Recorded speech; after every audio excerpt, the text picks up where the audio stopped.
The man opens the door and sees his wife and daughter in the hallway. This scene was exactly what Rick had been anticipating. Over a year had passed since the war against the Saviors. People have rebuilt houses and planted fruits and vegetables. The Alexandria safe zone has been rebuilt. They've even gone solar with Eugene's help. Everything was progressing in a positive direction. However, Rick was no longer the sole leader of a single community. He now had to maintain the new order that had been established. It's not as easy as Rick thought it would be. A year ago, he hadn't eradicated the remaining members of Salvation Hall. Instead, he had provided them with food and window glass, hoping they could become self-sufficient like the other communities. But a year had passed, and it seemed that the Saviors hadn't improved. The windows were still broken, and despite some workers actively planting vegetables, their crops continued to wither. So, for over a year, the Saviors had relied on supplies from the hilltop. Daryl has become the leader of the Saviors, and he doesn't know what to do about the situation. He even began reading books. Laura came to report to Daryl that their food had run out again. With no other option, Daryl contacted Tara to ask her to inform Rick that they needed to search for supplies in the city. The communities were too far apart for radio signals to reach, so Rick had established relay stations with a representative from each community to pass on messages. Soon, individuals from Alexandria's safe zone, the Kingdom, the Hilltop, and Oceanside all gathered in the city. A year had passed, and one of Gabriel's eyes was now completely blind, giving him a new kind of charm. Maggie had developed the hilltop well and arrived in a horse-drawn carriage. They eventually reached their destination for the day, a large museum. There was something they wanted. The group cautiously entered the museum, which was covered in dust. Occasional stray zombies posed little threat to them. Rick instructed everyone to split up and search for what they needed, then reconvene at the meeting point. Maggie and her group arrived in the main hall of the building, which left them in awe. It was hard to imagine how it had been constructed. Quickly, they noticed that the glass floor was hiding zombies beneath it.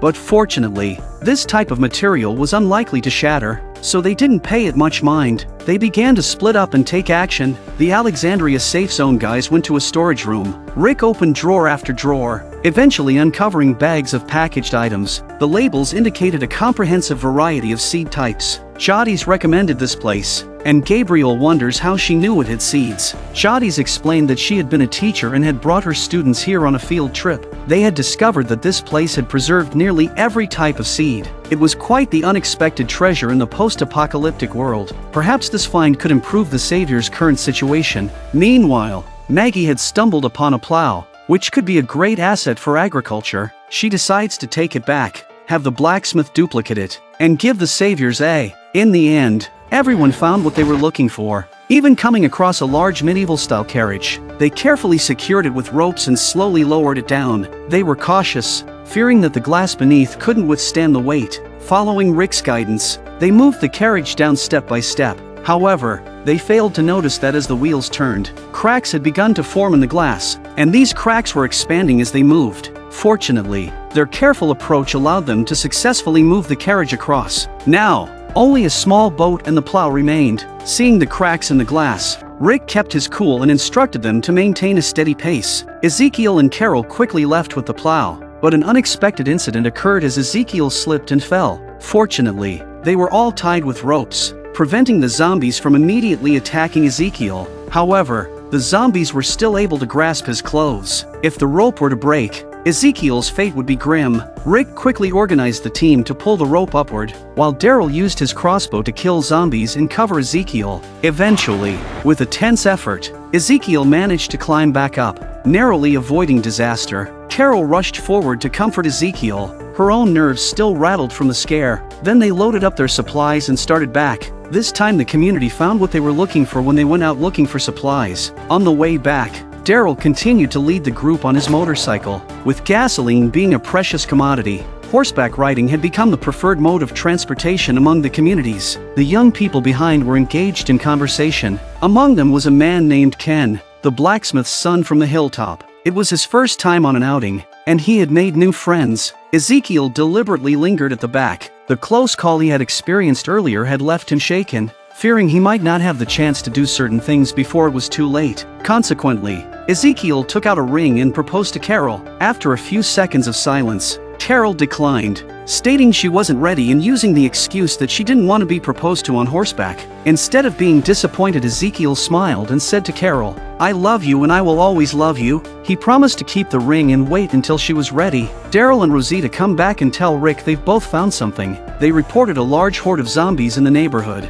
causing a bridge to collapse and cutting off the shortest route to the communities. The alternative route was twice the distance and infested with zombies. Rick immediately ordered everyone to seek refuge at the nearest locations, the Hilltop and Salvation Hall. Until the horde dispersed in a couple of days, the group quickly set off to evade the approaching zombies. An hour later, they encountered a problem. The carriage had become stuck in the mud, and the horses were exhausted. Maggie suggested leaving these items here and sending someone to retrieve them in a couple of days, but Michonne believed they should try to salvage them now. She argued that the approaching horde of zombies would likely destroy the items in their path. Rick decided to rest the horses in an open area while they attempted to free the stuck carriage. Despite the combined efforts of several strong warriors, the carriage remained stubbornly immobile. In the distance, Michonne cried out as she spotted scattered zombies approaching. With the zombies still some distance away, they redoubled their efforts to pull the carriage. Luckily, this time the carriage was dragged up. By now the zombies have moved in. Rick asked the others to bring in the horses and pull the wagon while he took Daryl and Michonne to stop the zombies. Just then, a zombie appeared up ahead, causing the horse to become startled and restless. There was no other choice. The zombies were getting closer. Rick reluctantly had them abandon the carriage and retreat. Ken also untied the ropes from the horse's body. However, as they ran a few meters away, Ken noticed another rope still tethered to the horse. Ignoring the advice of Rick and the others, Ken went back and proceeded to cut the rope from the carriage, but the zombies had already pounced on Ken. His cries of agony agitated the nearby horse, which kicked Ken in the chest. Rick had no choice but to lead the men to kill the zombies. The others checked Ken's injuries. Originally, amputation could have prevented infection, but the fatal wound was the one caused by the horse's kick to Ken's chest. Despite Siddick's encouragement for Ken to stay conscious and hold on, it was ultimately in vain. Maggie felt deep sorrow. As a leader, she had taken Ken out, but couldn't bring him back alive. Rick's side had cleared the zombies and watched them in silence. This situation is not easy for anyone's heart. Maggie could only endure the pain and send Ken on his final journey.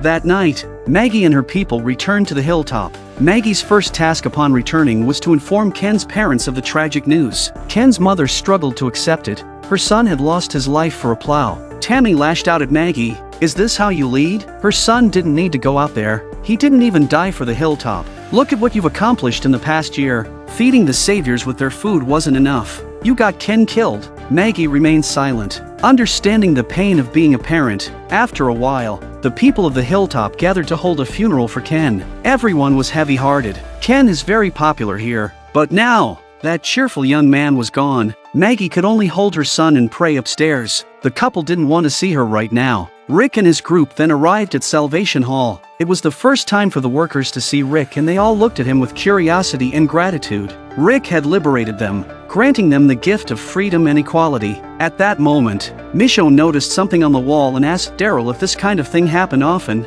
Written on the wall was, "The saviors saved us. We're still Negan." Daryl explained, somewhat resignedly, that there would always be a few troublemakers in the shadows, especially more after crops wither. The workers gathered around, shaking Rick's hand in gratitude. The man in the lead is the representative of the workers. He pleads with Rick to help them through this difficult time, because now the crops are dying and people are depressed. Rick addressed them, urging them to stay strong. He assured them that they had brought back new seeds and tools this time, which would surely resolve their current issues. Together, they could overcome any challenge. The workers applauded when they saw hope. However, Daryl pulled Rick aside to a more secluded spot and shared his thoughts. He suggested that Rick should assign someone else to manage this place again. Daryl expressed his preference for being outside the high walls and admitted he wasn't cut out for leadership. He criticized the saviors, claiming they were too pampered and unlikely to change their old ways. Daryl also advised Rick against dispersing their own people, suggesting that they should stick to the original small team.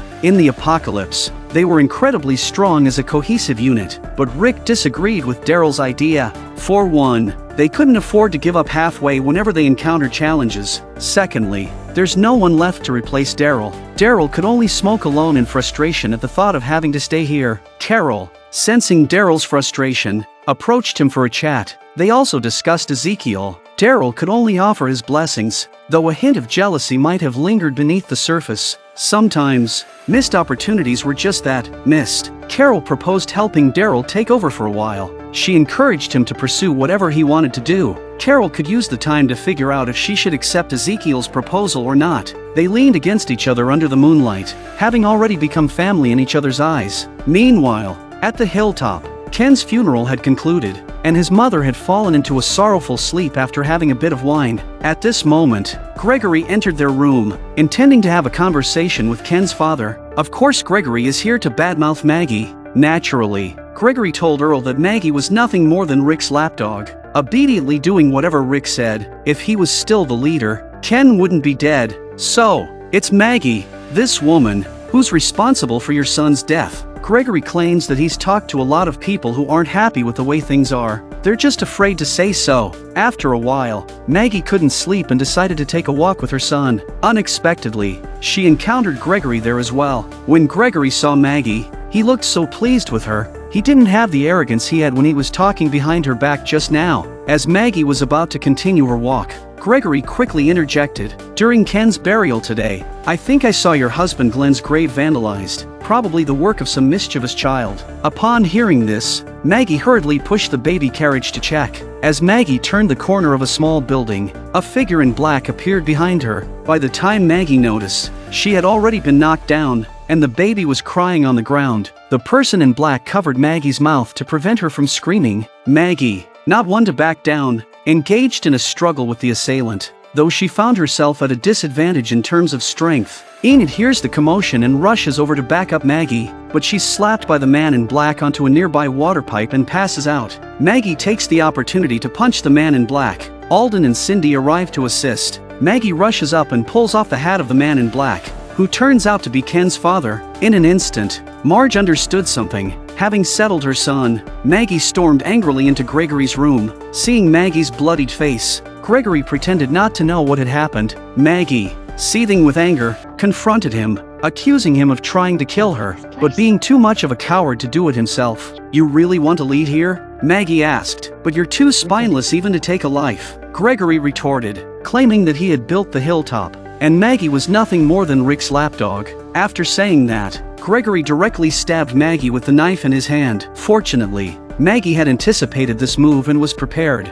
This old man is really a wimp who only knows how to play this kind of thing. Maggie grabbed the knife with her fighting skills and pressed it against Gregory's neck. The next day, Rick and Daryl arrived at the hilltop. As soon as they dismounted, they stared at Maggie's face, wondering what was going on. In the evening, Rick held Maggie's baby with a pampered look on his face. To honor her father's memory, Maggie had named the baby Herschel. They engaged in casual conversation for a while. Rick told us why he was here today. He wanted Maggie to help him fix the bridge to make it easier for the communities to communicate with each other. Currently, the hilltop was in the best condition, with abundant manpower and an excess of food that couldn't be consumed. So Rick had the cheek to say, "You've always been generous, aiding the saviors for over a year, but I still need more." He explained that repairing the bridge required additional resources and manpower. Therefore, he hoped Maggie would be generous once again. After considering for a moment, Maggie responded, "I won't stop my people if they want to help repair the bridge, but if there's no return on our resources,